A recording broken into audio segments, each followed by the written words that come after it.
नमस्ते नमस्ते भाइयों, नमस्ते। सब ठीक ठाक कैसे हैं? आज हम जो है ये हमारे घर के पास में एक जगह है, वो ये पीछे देखेंगे तो थोड़ा सा इसको बोल सकते हैं आप, हमारे यहाँ जो है जो कब्र बोल सकते हैं, लेकिन कब्र नहीं है, ये राजाओं का कब्र है, राजाओं का कब्र है, स्मारक स्थल बोल सकते हैं। किसका है ये डिटेल में नहीं मालूम, लेकिन ऐसे देखेंगे तो ये है। ऐसे ही हम आज संगी के साथ थोड़ा इधर घूमने आ गए, तो थोड़ा सोचा कि आप लोगों से बात किया जाए। तो आज हम बात किस मैटर पे करने के लिए आए हुए हैं? मैटर ये होगा आज कि कोरिया में और इंडिया में कब से क्या कैसे रिलेशन। एक्चुअली मैं ये बात करने का मेरे माइंड में इसलिए आया क्योंकि कभी कभी होता क्या है ना कि बहुत लोग नहीं जानते कि कोरिया है कहाँ। बहुत लोग तो ये जानते हैं कि कोरिया वो है जहाँ किम जोंग उन राज्य करता है। जैसे कि कभी कभी न्यूज़ में आ जाता है किम जोंग के बारे में, तो हमारे घर से कॉल आता है, अरे तुम लोग ठीक हो, वहाँ युद्ध होने वाला है। तो हम बताते हैं कि नहीं भाई, वो अलग देश है, ये अलग देश है, दोनों अलग अलग देश हैं। आज़ादी से पहले हमारी तरह, भारत पाकिस्तान की तरह ये भी एक देश हुआ करते थे, लेकिन आज़ादी के बाद जो है दोनों अलग अलग देश हो गए। और वहाँ और यहाँ में बहुत का अंतर है, समझाना थोड़ा सा मुश्किल हो जाता है। इसको साउथ कोरिया बोलते हैं, उसको नॉर्थ कोरिया बोलते हैं। तो हम जहाँ हैं वो साउथ कोरिया है। साउथ कोरिया के कैपिटल सियोल में हम रहते हैं, और बहुत ही अंतर है यहाँ। मतलब आपको बताएं कि हमारा अनुभव जो है, अगर आपके पास पैसा है और आप सक्षम है, तो दुनिया में सही में कोई सुविधाजनक देश है तो उसको कोरिया बोल सकते हैं। हर मामले में, किसी भी, अब एक एक मामलों के बारे में बताऊंगा तो बहुत टाइम लग जाएगा। ऐसे आप लोग कभी ऐसे लिखिए मुझे कि तुम मुझे इसके बारे में बताइए, तो फिर हम आपको उस मैटर पे बताएंगे।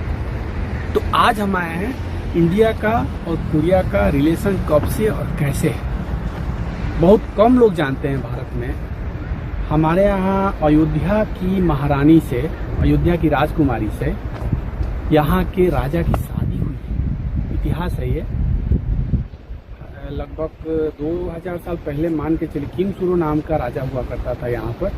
किम सुरो राजा की वाइफ जो है वो इंडियन थी, इसलिए आज भी ये लोग जो है ना, हमारे इतिहास, हमारा तो इतिहास बाद में आक्रमणकारियों के कारण जो है बहुत ही जमीन के अंदर चला गया, लेकिन उस इतिहास को ये लोग आज भी अपने पास रखे हुए हैं। और ये लोग जब रानी राजकुमारी की शादी हुई यहाँ के राजा से, तो उसके जो बच्चे हुए, तो बच्चों को मोस्टली बाप का सरनेम मिलता है, लेकिन रानी ने रिक्वेस्ट किया राजा से कि तुम्हारा इनको सरनेम मिलेगा तो मुझे कोई जाने का नहीं इतिहास में। तो उसे, उन बच्चों में से कुछ बच्चों को महारानी का सरनेम मिला। इसलिए यहाँ पे दो टाइप के किम होते हैं, एक कीमे किमसी होते हैं और एक कीमे हसी होते हैं। हसी जो है वो महारानी का टाइटल लेके बड़े हुए बच्चे हैं, दोनों भाई बहन हैं दोनों, लेकिन महारानी के कहने पे राजा ने, बहुत ही कम होता है। आप सोचिए कितने 100 साल पहले ऐसे अपनी पत्नी की बात मान के अपने बच्चों का सरनेम चेंज किया यहाँ के राजा। तो वहाँ से हमारा इतिहास जो है, भारत और ये कोरिया का इतिहास मिलता है। कहाँ की रानी थी वो? अयोध्या में जाएंगे तो आज भी ये लोग जाते हैं। अयोध्या में एक स्मारक स्थल बना हुआ है यहाँ की हमारी राजकुमारी का। वहाँ पे आज भी राजकुमारी के जो नाती पोते बोल सकते हैं, वो सब आज भी जाते हैं वहाँ पे उनकी याद में पूजा पाठ करने के लिए। तो हमारा इतिहास जो है, कोरिया और इंडिया का इतिहास जो है, आज से नहीं, उस टाइम से कितने 100 साल, कितने सालों पहले से बना हुआ है। हमने उसको बरकरार किया है। हमारे यहाँ की राजकुमारी ने यहाँ के राजा से शादी किया था, लेकिन आपके भाई ने यहाँ की लड़की से शादी किया है, तो हमने उस परंपरा को बरकरार रखा है। और बहुत सारी सभ्यताएं हैं जो मैच करती हैं। लैंग्वेज भी जो है ना, हमारे यहाँ आप जाएंगे बिहार साइड में, तो बिहार साइड का लैंग्वेज और यहाँ का लैंग्वेज बहुत चीज़ें मिलती है। जैसे हमारे यहाँ मोजा होता है, मोजा को क्या बोलते हैं? मोजा हम पैर में पहनते हैं, ये लोग जो सिर पे पहनते हैं कैप, उसको मोजा बोलते हैं। हमारे यहाँ जो झाड़ू होता है, वो लोग इसको यहाँ पर फिछाड़ू बोलते हैं। मतलब बहुत सारी लैंग्वेज जो है वो मिलती जुलती हैं भारत से। रहन सहन, पानी देने का तरीका, या फिर आपका नमस्ते करने का तरीका, इन लोग के करते हैं नमस्ते, थोड़ा सा तरीका अंदर है, ये हाथ ऐसे करके करते हैं। तो ऐसे बहुत सारी सभ्यताएं मिलती हैं। एक एक चीज़ बताऊंगा तो बहुत टाइम लगेगा, लेकिन भारत से कोरिया की सभ्यताएं बहुत मिलती जुलती हैं। उसके बाद गौतम बुद्ध के कारण जो है भारत की पहचान तो दुनिया में है ही। यहाँ गौतम बुद्ध जितने माने जाते हैं, शायद ही भारत में उतने अभी की अवस्था में माने जाते हैं। 9वीं शताब्दी के बाद तो आप लोग सब लोग जानते ही हैं कि बुद्धिज्म का क्या हुआ। लेकिन यहाँ पर इस्लाम नहीं है, लगभग माइनस के बराबर है। यहाँ पर धर्म जो है दो है, सिर्फ क्रिश्चियन है और बुद्धिज्म। बुद्धिज्म ज़्यादा है यहाँ पे। पहले बहुत ज़्यादा बुद्धिज्म था, लगभग टोटल बुद्धिज्म था। अब थोड़ा सा जब से समय चेंज हुआ, नई पीढ़ी आई, तो बहुत सारे इस यहाँ पे भी आपके क्रिश्चियन बढ़ गए।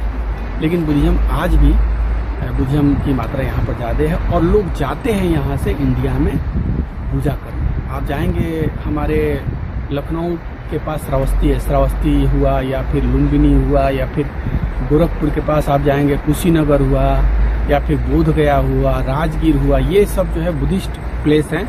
यहाँ पर मेरे समझ से लाखों लोग जाते हैं कोरिया। हमारा काम है उनको बुद्धिज्म के बारे में इंट्रोड्यूस करना इंडिया का, तो लाखों लोग जाते हैं। तो बुद्धिज्म से भी भारत से इनका रिलेशन बना। गौतम बुद्ध इनके भगवान है। ये कभी भी इंडियन को कहीं देखते हैं तो बोलते हैं कि गौतम बुद्ध की धरती से आए हुए हैं लोग, हमारे लिए पूजनीय है। उसके बाद किम लोग देखते हैं तो बोलते हैं कि तुम हमारे दादी के घर के हो, तुम हमारे रिलेशन में हो।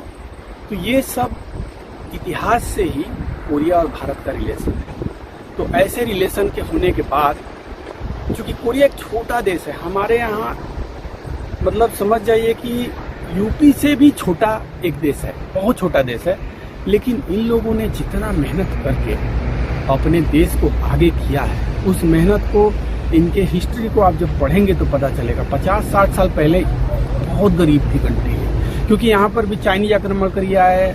उसके बाद जापानियों ने बहुत सालों तक राज किया, जो इनकी संपत्ति थी उसको ले गया। ऐसा नहीं था कि कोरिया में कुछ उत्पादन हो रहा है हमारी तरह, हमारे इंडिया में सब कुछ उत्पादन होता था, ऐसा कुछ भी नहीं था। ये पहाड़ और समुद्र के बीच में एक देश है, खेती करना भी मुश्किल है। यहाँ पे पहाड़ों को काट के खेती होती है। फिर भी इन लोगों ने अपने देश को बहुत ही अच्छा बना के रखा था। चूँकि आक्रमणकारियों के कारण इनको भी बहुत सारे परेशानियों का सामना करना पड़ा। आज़ादी के बाद साउथ कोरिया नॉर्थ कोरिया में डिवाइड हो गया। उसके बाद युद्ध हुआ इनके और नॉर्थ कोरिया के बीच में, तो बहुत ज़्यादा गरीबी पड़ गई। इतनी गरीबी थी कि इनके पास खाने के भी कुछ नहीं थे, रोड पे लोग रहते थे। मतलब आप इतिहास पढ़ेंगे तो लगेगा कि कितने गरीब लोग थे।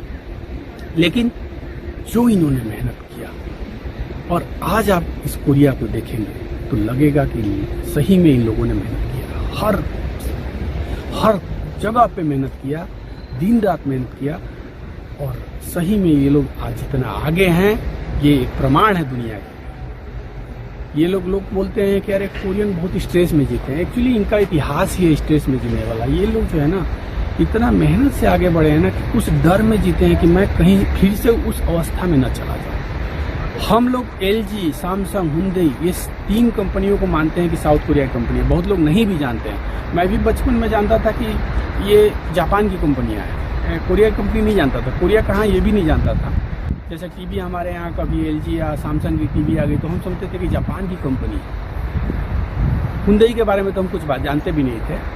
लेकिन ये 3 कंपनियां ही नहीं, साउथ कोरिया की ऐसी बहुत सारी कंपनियां हैं जो इंडिया में हर मार्केट में फैली हुई हैं और लोगों को पता नहीं है। एक छोटा सा कंट्री अपने सर्विस सेक्टर के कारण जो है इतना आगे बढ़ा हुआ है भाई। और इंडिया के हम ट्राई कर रहे हैं कि आप लोगों को भारत और इंडिया के बारे में कुछ अच्छी चीज़ें बताने का प्रयास कर रहे हैं। तो फिलहाल आज इतना ही बता रहे हैं। आप ध्यान रखिएगा, हमारे खास तौर से हमारे गांव के लोग ये ध्यान रखिए, और ये जानकारी के लिए बता रहा हूं मैं कि ये साउथ कोरिया है और नॉर्थ कोरिया और साउथ कोरिया दोनों अलग अलग देश हैं। साउथ कोरिया एक बहुत ही अच्छा कंट्री है, लाइफ स्टाइल यहाँ की बहुत ही अच्छी है। हर चीज़, कुछ दिन पहले यहाँ का गवर्नमेंट भी चेंज हुआ है, गवर्नमेंट की सेवाएं भी बहुत अच्छी हैं। चाहे कोई भी गवर्नमेंट आए, गवर्नमेंट की सेवाएं भी बहुत अच्छी हैं। एक एक चीज के बारे में आपको मैं धीरे धीरे बताता रहूंगा। फिलहाल आज इतना ही बताने के लिए आया हूं कि भारत और कोरिया का संबंध कब से स्टार्ट हुआ, अभी क्या है, भारत और कोरिया की भाषा कितनी, हिंदी और भोजपुरी और कोरियन लैंग्वेज कितनी मिलती जुलती है, और कोरिया की कंपनियां कितनी हैं, ये सब बताने के लिए जो है आज मैं आप लोगों के सामने आया था। तो ऐसे ही आप लोग हमें सब्सक्राइब करें, और कोई भी प्रश्न हो मैं ट्राई करूंगा कि कोरिया के बारे में ज़्यादा से ज़्यादा जानकारी आप लोगों को दूं। अपने फैमिली के साथ खेलते घूमते आप लोगों को कोरिया के बारे में ज़्यादा से ज़्यादा जानकारी दूं। और आपके कुछ भी प्रश्न है, जैसे कि तुमुल जी हम कोरियन भाषा के बारे में जानना चाहते हैं, या कोरियन किसी भी चीज़ के बारे में, कोरिया में बच्चों की परवरिश कैसे होती है, जो भी जानकारी लेना चाहते हो आप लोग हमें मैसेज करें, हम उस पर वीडियो बना के आप लोगों को अपलोड करेंगे, आप लोग उसका मजा लेंगे। और हमें सब्सक्राइब करें, हमें प्रमोट करें। फिर मिलेंगे, बाय बाय, धन्यवाद, नमस्ते।